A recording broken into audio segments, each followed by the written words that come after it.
Hello, darlings. You've all heard of Marilyn Monroe. Some of you know Bridget Bardot. Well, now it's time for the Cognac Show. I said Cognac, ooh, ooh. I said Cognac, ooh, ooh, ooh. I'm your bubbly blonde, fabulously dressed to impress.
Darlings, welcome back. I'm Cognac Wellerlane, and we are here in East Hampton at Ashawagh Hall, and I'm here with this very famous artist, Rosalind Brenner.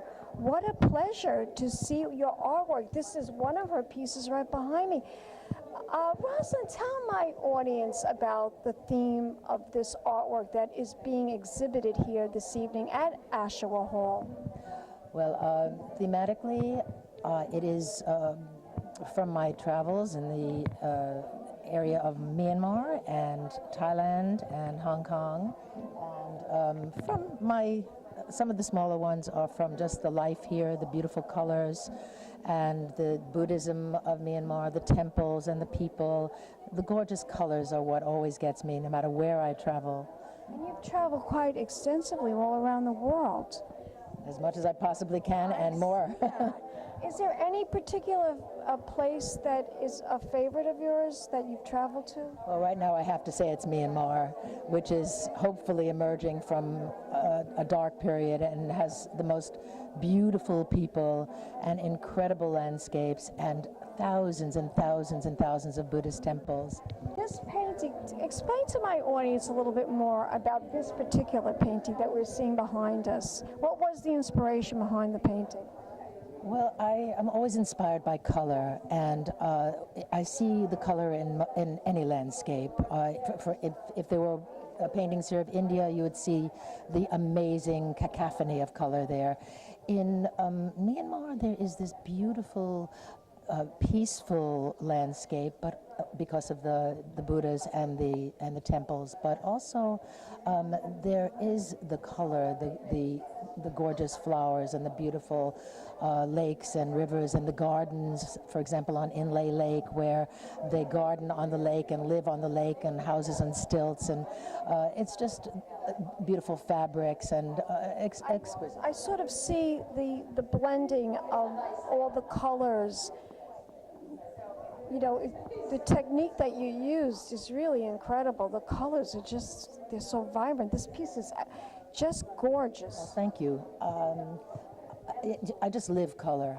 I have to say that I can practically taste color wherever I go. So this is what comes out when I paint in my studio. So I will come back from a place, I'll have photographs, but I'm not a painter of realism, obviously. No, I see that. Yeah, I'm more of a, I suppose I love the New York school, the abstract expressionists, the fauve, their colors, and I will speak from my emotions about the color of a place and about the feeling that I had from a place. So there's a serenity, even though it's kind of wildly colored, there's a serenity in the colors that I choose, because there is a serenity in me as a result of having visited and experienced my travels, and that's what I hope, at least I think I convey. Also, I like to paint.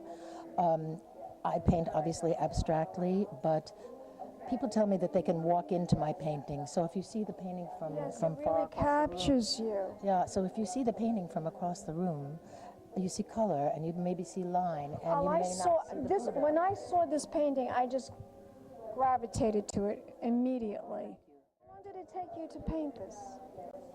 That's an interesting question, always, because the painting comes in stages. So I initially had this canvas, the white canvas, on my wall. I stretched it and primed it, and it was sitting not on my wall, on my easel for, I was looking at it maybe for 3-4 weeks, and I just was getting this what am I going to paint about this is my first painting of Myanmar, so what am I going to paint about how I feel about this place and about these people and about these temples and about this Buddhist way of life that has made such a gorgeous people and humanity, and yet they live under such duress, which is hopefully changing now. But I sat there with the canvas for weeks, and then I said, I've got to do something. So I laid out my paints, and I just started with some swatches of color. I wanted to do color blocks, just not splashes, but just blocks of color throughout the painting. And I stepped back from it for a while. That might have been an afternoon's work. I step back from it, I look at it, I'm with it for a while. And then you pick it up again. And then I'm looking at it, because I'm looking at it. That's artists, that's what we all do. We all do that. I do that too, because I'm an artist, the way I create my videos. And yourself. Yes. You step back, you think about, how am I going to do this? And let me see, and and then you go back to it. Exactly. So it takes months, it takes years, it could take even a couple of years, Well, right? this didn't take a couple of years, but it could take a long time, and because we continuously looking at it with just the original color swatches, I came in with some more darks, and then I cut some photographs of mine, thinking I would collage it, because I do a lot of collage as well. And I cut some pictures of Buddha, and some pictures of the people, and some pictures of the temples. And I started to place them with little tape, and I thought, you know what, I don't want it to be so specifically that, because my feeling about the place and my emotional reaction to the place is larger than that. There's nothing larger than the Buddha, I don't mean that. I mean just larger than just putting on pictures, and maybe I would kind of obliterate the pictures. You wouldn't see them all, but you'd see them. I didn't want it to be, oh, this is a painting about Buddha, or this is a painting about temples. I wanted it to be a painting about a response to the temples and the Buddha and the people. So I pulled them off. I decided not to do that. And then I just played with charcoal, making black line, thinking, okay, I'm just going to draw in the people and the Buddha and the temples. And I stepped back from that too, and I thought, you know what? No, I'm not going to make a very strong drawing of any of these. I'm just going to let them float within this color. And I did that, and I stepped back, and I looked and I looked, and I thought, this is the way I want it, this is done. And so it might have been maybe 3 months of work, but not all the time, not every minute. So I know. I want you to tell my audience now about this book. Show my audience So the front of this book. What is there? Yes, what is this all about, this book? Well, I'm a poet as well. I actually split my MFA, but my MFA was for the most part in poetry at Sarah Lawrence, and I am also obviously a visual artist. Actually came from a stained glass background. That's what I originally did, and I've been writing poetry just about all my life, and I took it very seriously when I went back to school as an older adult. And I've been putting together books of my art and my poetry, and the art and the poems match each other, not necessarily. I didn't write the poems for the art, and I didn't make the art for the poems, but I started working with poems that I had and art that I had made, and I tried to find an emotional, again, an emotional Link to each other. from poetry to art. And as I do always, I hope that there's also a spiritual element in the work. So this is, for example, called What Leans Close. And the book is called All That's Left. It's available in the local bookstores and from me. And recently published, right? Just recently published.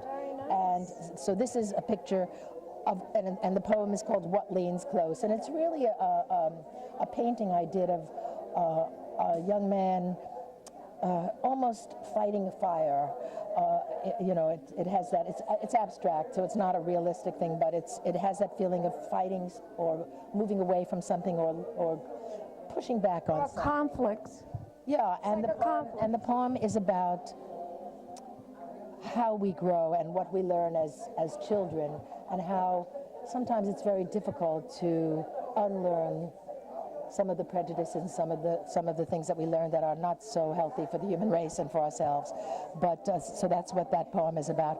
And then this is called Why I'm Afraid, and it's also about the landscape of the world and how in my prayers and my hopes, this world will keep on being a beautiful landscape and people will understand how important it is. It's really beautiful. The pictures are gorgeous. And now, tell my audience, where can we find this book if we want to obtain it? From me, from my... Your web, do you have a website? Yes. Tell my audience what your website is. It's Rosalind Brenner, that's my name, .com. RosalindBrenner.com. And it's RosalindBrenner. A poetry website, and it's called Rosalind Brenner Poetry. So you can find it either way, or in Hampton, or at Canio's in Sag Harbor, or at Curiosity, which is a store on North Main Street in East Hampton. There was one copy at Blue Stocking in the city, but I think that it's sold, so I'll have to get more to them. And so far, that's where you can get it. Now, Rosalind, I want to ask you, this exhibit that we are seeing here, right here at Ashawagh Hall in East Hampton, how long is that exhibit going to be with all your paintings? I believe that it's going to be here for a week, till I think through next weekend. I'm not exactly sure, actually, but... Now, how many paintings are yours here at the gallery? Let's see, there's one, 1, 2, 3, there are 4, 5, 6, and there are 2 more out in the small entryway. So it's about almost 10, about 8 pictures? Yeah, 8. 8 art pieces? 8 art pieces. I just recently had a show at the Sarah Lawrence College Gallery, which I waited for many years. They gave me the show a long time ago, and it actually came up as if it were yesterday that they'd give me the show. And that had 34 paintings and collages, and my poetry matched to the paintings. In this show, this is a visual art show, and it's a group show of wonderful artists that I am very glad to be a part of. And of course, there was room for just these paintings. They're just gorgeous. I want you to tell my audience one more time the website. Okay, it's Rosalind Brenner. To visit you, and I want to thank you very much for that wonderful interview, and your artwork is just beautiful. Thank you so much. Thank you. Thank you. Thank you. And we'll be back in a moment, darlings, with more art right here in East Hampton. Keep watching Pink Champagne Kisses. Hello, darlings. You've all heard of Marilyn Monroe. Some of you know Bridget Bardot. Well, now it's time for the Cognac show. I said Cognac, ooh, ooh. I said Cognac, ooh, ooh, ooh. I'm your bubbly blonde, fabulously dressed to impress. One of a kind girl. been a Crybaby Productions, darlings.